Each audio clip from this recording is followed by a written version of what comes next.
That's Nick.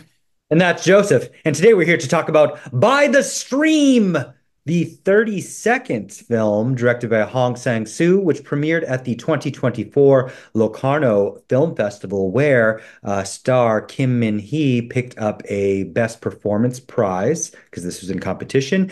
And you have just seen it at its North American premiere at the Toronto International Film Festival. That's right. And you saw it through Locarno. Yes.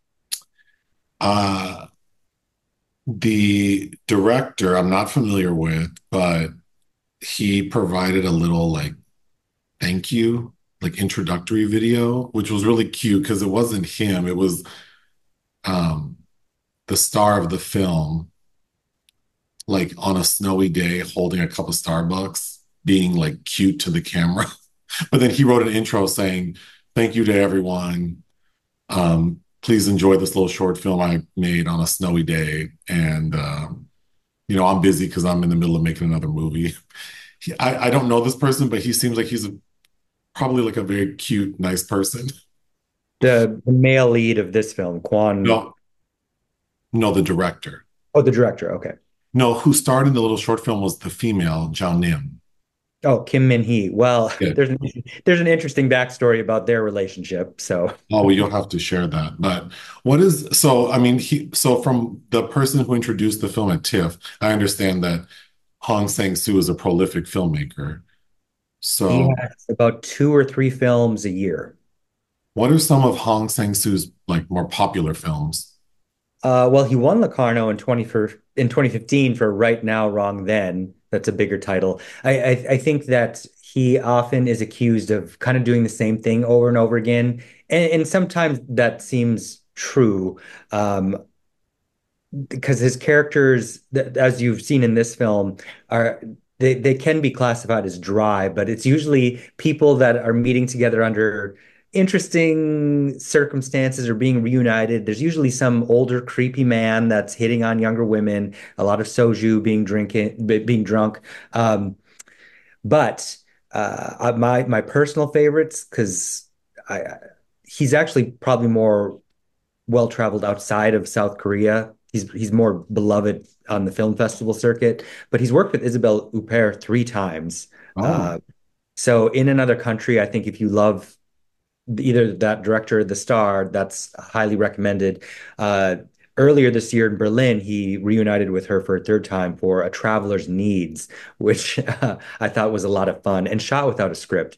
And another personal favorite is Hill of Freedom from 2014. But he has they all are very different, but I think that he's a filmmaker. It's kind of like Eric Romer, where you either like him or you don't. But if you do, I think there are lots of little gems and gifts to be found. well, what is By the Stream about? Jao Nim, a lecturer, persuades her uncle to direct her school's theatrical skit due to his past experience.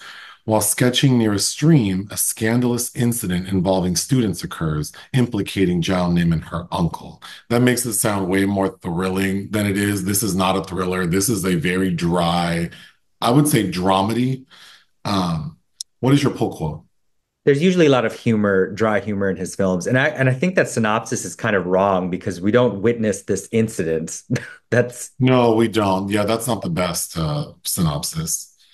But my pull quote is Hong Sang-soo, South Korea's most prolific contemporary auteur, seems to be delving into new offbeat realms of fragile human relationships in the amusing by the stream, which posits sometimes the answers we seek cannot be found by going back to where things started from.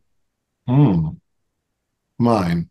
As someone who is new to Hong Sang-soo's work, I am blown away at how riveting such languid storytelling can be. This film is, I wrote down it should have been called Eating Out because all these people do is eat. And if they're not eating, they're talking about going to eat. But watching them just sit around, and it's a small cast. I mean, it's mainly three people plus four students occasionally.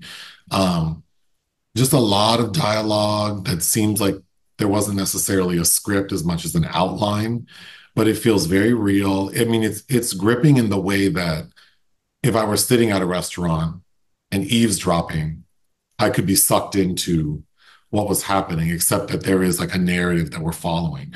But probably should clarify the plot since that synopsis was trash. But the lead is Jeonim, played Mhm. by Kim Min-hee. who I really liked. She reminded me of um like an Asian Shelley Duvall. Yeah, she's won Best Actress at Berlin for his film On the Beach at Night Alone from 2017, which if you liked her in this, I think she's fantastic in that. Oh, her acting because she's very lanky, really thin, not particularly short, but very lanky. And her body language is a little odd. And she seems quite meek, but then there are moments when she gets a little hype, and the way it presents, I found very humorous. In particular, a scene where she's confronting the male student director. But Yeah. she works at this like arts college, an all girls college, and she maybe is like an assistant to the main professor of her department. And we understand that college wide, they're putting on like maybe like a talent show where every department is presenting a skit. And her department, there were 10 female students who were working on a skit, and they had a male, like a young man, directing. But he was let go because he ended up having like an affair with three of the girls. And I mean, he's a young, handsome man, so it's not like from my perspective, it didn't seem that scandalous as much as like inappropriate. Like now's not the time. But they let him go, and Jeonim suggests that her uncle step in, and her uncle is played by Kwon Hae-hyo, who is in also many of Sang-soo's films. in this film, he plays Jeonim's uncle, who's a famous actor, and people know who he is. Like they recognize him on sight and his name. But it seems like maybe there was a scandal that happened with him. I think it's alluded to only briefly, but I think he was blacklisted for criticizing somebody or something. And then we could probably loop back to that after the response to the skit.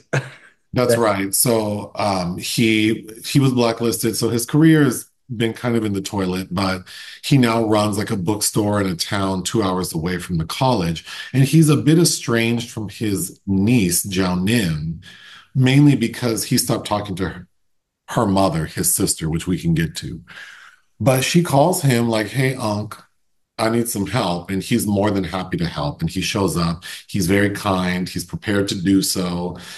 Um, and while he's there with his niece says, "Oh, my like boss, the professor, she is like your biggest fan. And she would love to meet you." The interactions are so awkward because everything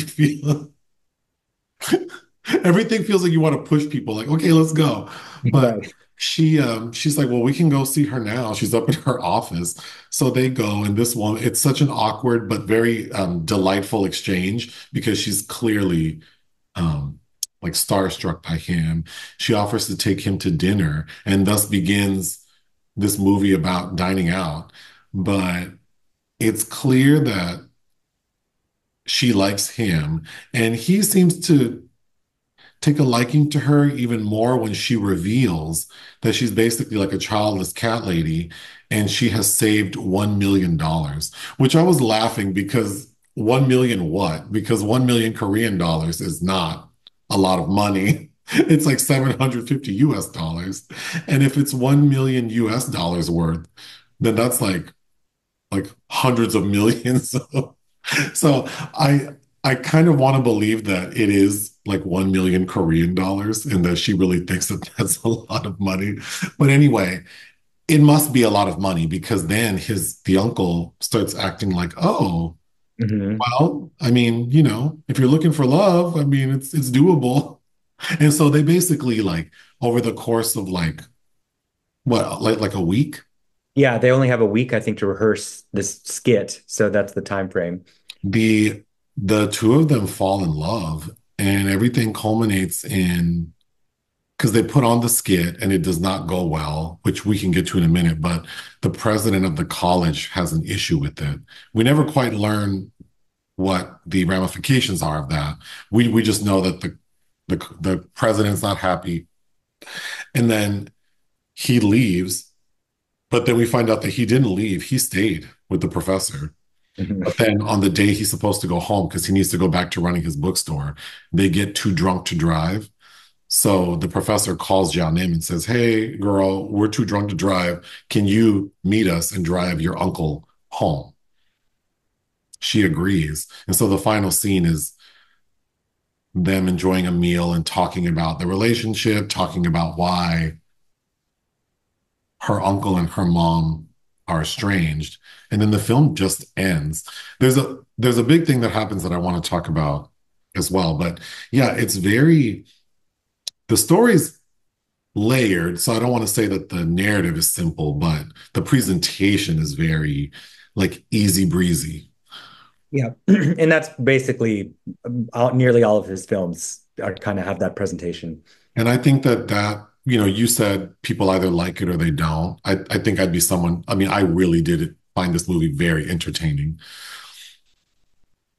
I agree. And even his like slighter narratives, because some of them, even have less going on than this, are still very amusing. I think he's really good with drawing character work out of the actors, again, that he almost always works with over and over again. So let's start with the synopsis talking about the scandalous incident because it's really not that scandalous. There were 10 girls. It would seem, they said dated, but I mean, he was only there for like 2 weeks or whatever. So he probably just hooked up with three of the girls, but he's been let go and then he returns. Like he comes onto campus. He's not a student there, but he still has his security pass. And I think the funniest scene in the movie is he comes onto campus and Jeonim is with her uncle. And they're like, I think they're going to go eat, most likely. And she goes, "Hold on, Unc. This fool over here, like, I need to go see what he wants." And he said, the student says, "Oh, I wanted to talk to you." "Well, why? You have no, like, I have no reason to talk to you." "Well, I went by your office, your studio." And she's like, "How you know where my studio is?" And then she goes, "Wait a minute, how'd you get on campus?" And then they have an exchange where she's trying to get his entry pass back and he won't give it back to her. Yeah. And then he's trying to explain and she is not with it. But all of it was funny to me. But the climax of that humor was she's like, "I'm gonna call security." And she's on her phone, like Well, trying to figure it out. She like clearly doesn't know what's doesn't know security's number. I just thought that that actor was so fun in this role. But ultimately, he uh, begins communication with one of the girls. And clearly, these girls are young, they're in college. So, as we all were when we were that age, stupid. So they think this boy is worth their time. And this fool proposes to one of them. and the one he chooses is they're like, why did he choose you? And she's like, well, I'm the last one that dated him. So that means that he must have been fine. But the scene where this happens is kind of a tense moment because I didn't know anything about this director or the kind of tones or themes. So it all starts with the two other girls running into Jeonim's office while her uncle is there, her studio. And they're like, "Oh my God, we can't find old girl." "Well, what do you mean?" "Well, she left and she's been gone for 30 minutes." "Well, left where?" "Well, the boy director came and like took her and now she's gone." So then I panicked, like, "Oh my God, is this going to be like some sort of murder mystery?" But no, he just took her on a walk to propose marriage to her. And this dum dum is like, "Well, I told him I'd give him an answer in like 48 hours." Like, you're really thinking about it? But like you said, she goes, "Well, I think he really loved me because I was the last one he dated." Oh, the stupid way we rationalize things sometimes, But that's basically what that scandalous incident amounts to. What's more scandalous is the actual like talent show skit. which we get to see, which is also kind of seems weird for a Sang-soo picture. Do you want to describe the skit and It's what happens? it's the four remaining girls that are Because the others don't want to participate anymore. Yeah. so um the uncle, his name is Chu Seon, or I believe something like Chu in this his character name. But he writes this like Pinteresque kind of skit for them, and it's basically these four girls sitting at a little table eating ramen and talking about how they need to conserve their resources because I'm assuming they're running out of ramen and spices, and that's basically it. And meanwhile, there's like the shadow of a net and this really loud noise, I think if I remember correctly, that bookends this little skit that apparently the president of the university got upset at. And we don't get much context beyond like, well, it is an all girls college, so maybe they were upset at the sort of like the the presentation or the themes. But then the uncle goes, well, I performed here once 40 years ago, and they didn't like my shit back then either. But then it made me think based on, and we learn later, like the final, just kind of that final confrontation between uncle and niece about why he's not speaking to her mother. Um, and I think based on what we see of that skit, that the president of the university was concerned about communist propaganda or undertones. That's Uh, right. So then we find out that the reason the uncle doesn't speak to Jeonim's mom, his sister, anymore, is because one day in front of like a bunch of family members, she accused him of being a commie, and he just stopped talking to her. So which, that, that's a big deal in South Korea. of course, yes. Um, but getting back to Jeonim, the beauty of these drawn out scenes is that we really get to I find it, I love stories and I love people telling stories more than I like talking. And the at one point her professor goes, "Oh, tell your uncle about your like mystical experience." Yeah. And she's like, "Well, okay." And this heifer goes on to say, like, well, one day, and it's all related. And the beauty of it is that it's a long story she's telling, but basically she tells a story of how she became an artist because she had gone to school for engineering, but then she wasn't very good at it and didn't like it. And then all of it, and then like one day started bleeding from her eyes and was bleeding from her eyes for 3 days. And like was laying in bed on the third day with a bandage around her eyes, couldn't see. And then all of a sudden, she saw like the clear blue sky through like her covered, bandaged eyes. And that's when she realized she needed to do something different. And that's how she came into her current profession as an artist. But I just thought if she were to get nominated for something, I feel like that scene could be, I mean, it was just such a great representation of that character and how quirky and It's such a weird story. And well, and like, as I said, she did win a Best Acting prize at Locarno for this performance. But yeah, that's one of the kind of bizarre elements that that I thought was very amusing. there's a really well done scene after they do the skit because there's kind of Yeah. tension, like recognizing that maybe this was not what people wanted. And then of course, they go out to eat again and they're sitting at the restaurant. And Zhao Nim says, "Oh, well, Professor can't be here because the president wanted to talk to her." Well, why? Well, the president didn't really like the skit. What? What do you mean? Well, no, it doesn't mean anything. The president's fickle and likes to just be mad about anything. But then Jeonim's phone starts ringing like a text message, and she's told, "Oh, the president wants to see you too, since you're responsible for hiring this fool to direct this skit." So then she's a little more unnerved. And then we cut to Jeonim walking up to like the president's office, and outside she sees a bunch of leaves from a tree, and the leaves are huge, they're like bigger than my head. And I was a little confused, and maybe you have thoughts on what this means, but what I thought it meant, so she stops, knowing that the president wants to speak to her urgently. She stops and kind of picks up a big leaf and plays with it. And the essence of that to me was that she was taking a moment to just like enjoy.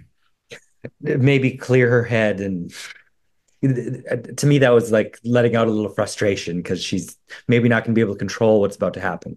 But the best part of the scene is while she's talking to the president, we see the uncle with the four girls. And It's interesting you said that Hong Sang-soo is known for having creepy older men lusting after young women because I kept getting the vibe that the uncle was going to be like that, but he isn't. No, no, no, and that's not per se in this one, but there is this scene is one of his classic people drinking too much and pouring out their emotions. Yeah, exactly. So they're drinking too much and they're a little emotional anyway because they think that maybe the president didn't like their skit. And the uncle tells the four girls, I want you all to make a poem telling me about like what like how you want to believe yourself to be. And each of the four girls gives this very emotional monologue that I thought was very well written because it sounded like the kind of shit you say as a 20-year-old in college when you're When you're sitting with your friends and you think you know anything or everything. So I thought it was very well written. something we didn't bring up, which alludes to the title, and it's by the stream. That's a very Hong Sang-sooian title. Because lots of his films are named after locations or landmarks like that. But it's because Jeonim is she sketches by a stream, and then she also has like a loom where she creates these tapestries of these sketches that are all different places along the Han River. And I think she says she's working her way back up to the mouth of the river, or that is the goal. That's my final note because so the title refers to us seeing her sitting by a stream. The opening is her sitting on this cement block. Um, and we never initially we don't see the stream, but once we see it, it's very ugly. It's not picturesque. It almost looks like like industrial waste goes through there. And Yeah. the landscape around it is not pretty. It's the city. So it is not picturesque. It's not lovely. But and I might be so wrong, so just bear with me. But I thought so. Jeonim likes to sleep at the college. Like she says, she sleeps there, and it's not explained why. Like, is your home far away, or what? Why? Then at one point, they go rehearse. They need to rehearse for their skit, and the uncles. I didn't quite understand why he didn't want to rehearse in the actual theater because he was saying the floor's cold. Is there somewhere else we can go? And she goes, oh, there's a coffee shop I go to. They have like a platform on the rooftop area. And so they rehearse there. But she also explains she knows the owners and she likes to sleep up there sometimes. And then at the end, when they're sitting eating again before they're supposed to drive back to take Uncle back home, she wants to have a cigarette. And they say, oh, well, if you go down these stairs by the stream, you can smoke down there. So all three go to smoke. And then all of a sudden, while they're talking, Jeonim goes, oh, wait, I think I see something over there. And then she kind of vanishes for a while. Mhm. And then we see her come back because the uncle and the professor get worried, like they're screaming her name. And then she just pops out, like, hey, y'all, I just found something interesting, but no big deal. Everything's fine. And I thought that by the stream meant that she found a new place to sleep and that she's homeless. So I Oh, think John that's Nim is homeless. that's interesting. I didn't think But of I'm that. sure people are going to comment that I'm crazy. But that's the vibe I got from her is that because she left her profession to do this thing, she's not, she like maybe she's had to give up everything to come do this thing. And then why would they mention twice that she sleeps somewhere that is not where she's supposed to be sleeping? And then it's made such a big deal of her finding this, like, she found something by the stream. I think she found a place to sleep. That could be. I took it as like her goal of going back further and further to what do they call the beginning of a river? That is it. There's a name Oh, for that. oh, That's up the tip of my tongue. there is, but I don't know it. Um, and the uncle, is also making this kind of this journey, looking for that he's going back to this university that he also kind of had a negative experience at. And to me, they're both people that are searching for answers that are kind of unsettled, and that her, what she sees also was maybe I thought was of little or no consequence. Like it's all whatever meaning we inject in it is us. Um, we're projecting meaning on something that might not be there, maybe. I think your explanation probably is more reasonable. No, but yours is that's very interesting now that I think about it, because we show that one scene where she falls asleep on the top of the roof, like she says she likes to do, looks very uncomfortable. Yeah, like like what is wrong with this lady? Well, I mean, if the store is closed, why don't they just let her sleep in the bookstore downstairs? I don't know, but But either way, I thought the everyone's performance was great, but the lead really knocked it out of the park. And I would definitely well now I would definitely want to see Hong Sang-soo's next film. And I would be very interested in seeing what's the actor who played Jeonim's name? Kim Min-hee, Yeah, I would be interested in seeing her in other things. I believe she's in The Handmaiden, the Park Chan-wook lesbian genre film that's also very good. But of the three that Hong has done with Isabel, there's a couple good scenes with Kim Min-hee and Claire's camera, and also like again, A Traveler's Needs just premiered in Berlin, but I can't wait till that becomes available because I had a really good time with that. What would you give by the stream? 3.5. I thought it was excellent. I would give it 4 out of 5. Anything else? No. Join us on Patreon and listen to our podcast. Bye.